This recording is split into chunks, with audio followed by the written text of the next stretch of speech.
Here at Resurrection, time is spent researching and learning about each project's unique history.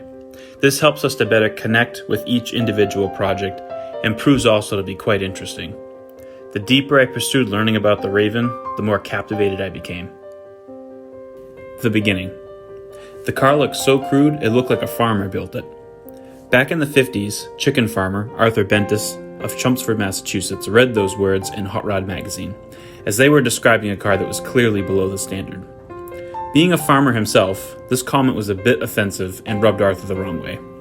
However, it may have been just the fuel he needed because Arthur then decided he was going to build a car. With no former experience, tools, or direction, he set out to build a custom car that even by today's standard would be a huge undertaking. Arthur got right down to business by first nailing up bed sheets to the ceiling of a chicken coop, which would be his shop. The bed sheet would hopefully catch the chicken waste from above and keep his workspace free from the droppings. Having no specific plan of what he was about to form, Arthur managed to build one of the most beautiful and timeless custom cars ever. The build.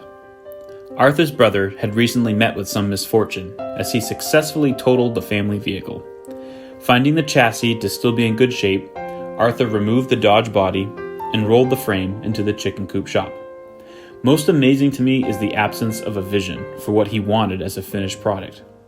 His creation would roll out in a freewheeling manner. The custom car builders of today always have sketches and 3D renderings of the finished product. Arthur literally made it up as he went along, one piece at a time, never quite knowing what he was making.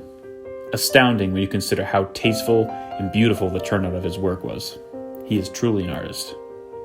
Sourcing everything from local junkyards, the completed vehicle was made up of, but not limited to, a Dodge, Kaiser, Chevy, LaSalle, DeSoto, Pontiac, Plymouth, Studebaker, Oldsmobile, Ford, Maserati, a snowplow, a P-51 Mustang fighter plane, a well casing, and even a few angel food cake pans. If that isn't impressive enough, all the side moldings, window frames, and channels, along with the dashboard, grille, and removable hardtop roof, were all handmade. So far ahead of his time, Arthur designed for the Raven the very first collapsible steering column, delay windshield wipers, and hazard lights. Equipment that would not be found on automobiles until years later. Other items worthy of mention here are the electric solenoid glove box and trunk releases, and the dual exhausts exiting through the custom-made bumper. Also, the gorgeous turquoise custom leather interior, and the bodywork, all done in lead. No body fillers were used. The car was painted in the chicken coop in the winter with a Ditzler double deep black lacquer. Arthur recalls heating up the paint on top of a coal-fed, pot-bellied stove before spraying it on, and using a compressor that, you guessed it, he built himself as well. Oddly enough, all of this attracted the attention of those from Hot Rod magazine. It prompted them to ask for an opportunity to view the car when finished. Post-build. The moment the Raven was unveiled to the public, it was a huge hit. In its first year of completion, the car took home over 30 first-place trophies. It was featured as the centerfold in the 1959 November issue of Hot Rod magazine, and attended the very first 1959 NHRA National Champion Custom Car Show in Detroit, Michigan, where it took home the first place Best Custom Car trophy. A monumental achievement for Arthur, considering he was competing against the top custom car builders of the day, including George Barris, Gene Winfield, and Darryl Starbird. Arthur, with the Raven, stole the spotlight everywhere they went. By 1961, the exciting journey had come to a halt, and the Raven was brought back to the coupe where it sat up on blocks until 2007.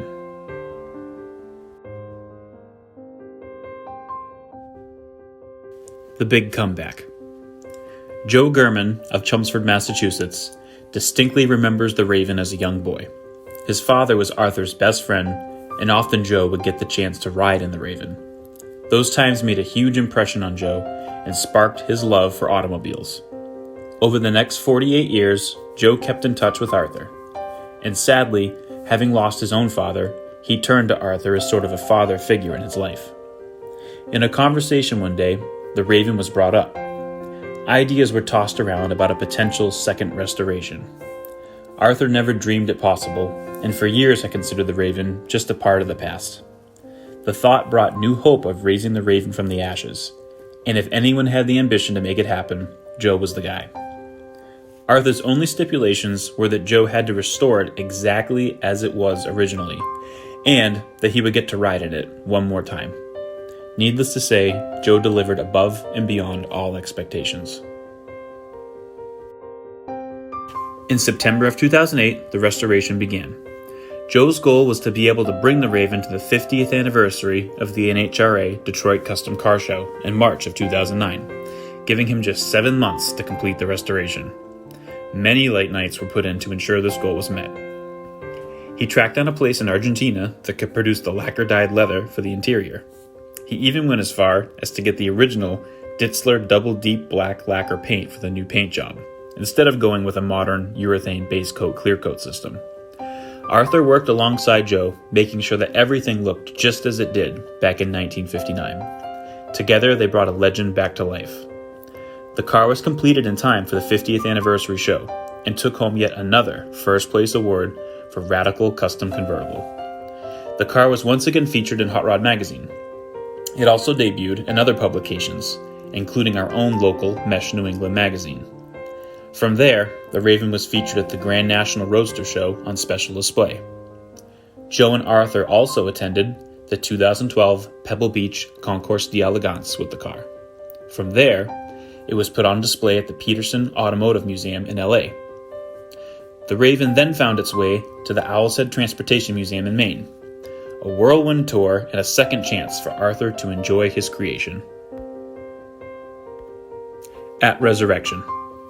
From 2009 to 2019, the Raven had been all over the country and driven many times. But along with that came the normal wear and tear to a vehicle's finish. The car was scheduled to show at the 2019 Mistlewood Concours d'Elegance in Beverly, Massachusetts, which is what brought the Raven to us. Joe wanted the car to look its absolute best and contracted the work to us. We performed a full show prep detail on the car and spent countless hours meticulously polishing the black paint to perfection. The Raven once again was outstanding. We also restored the original 1959 first place trophy from the Detroit Custom Car Show. To my amazement, this vehicle is still as classy and beautiful today as it was in 1959. It has truly stood the test of time. Some custom cars follow a current trend, looking almost silly 15 years or so later, where the Raven upholds an almost timeless elegance. Personally, I love the front nose of this car. The floating headlights are perfect. The way the hood and fenders are shaped and flow down into the grille certainly captures the eye of any car enthusiast. The car is magnificent, and still wearing the exact same license plate that Arthur bolted on in 1959. In a bit of humor, I can't help but hum Johnny Cash's song, One Piece at a Time, when I think of this car. In closing, I was able to attend the Mistlewood Concours and had the honor of meeting Arthur himself. It was truly a pleasure to hear the stories that formed some great memories for both Arthur and Joe. Although our part at Resurrection was minuscule, it was awesome to have been a part of the history of the Raven. We are grateful for having had the experience.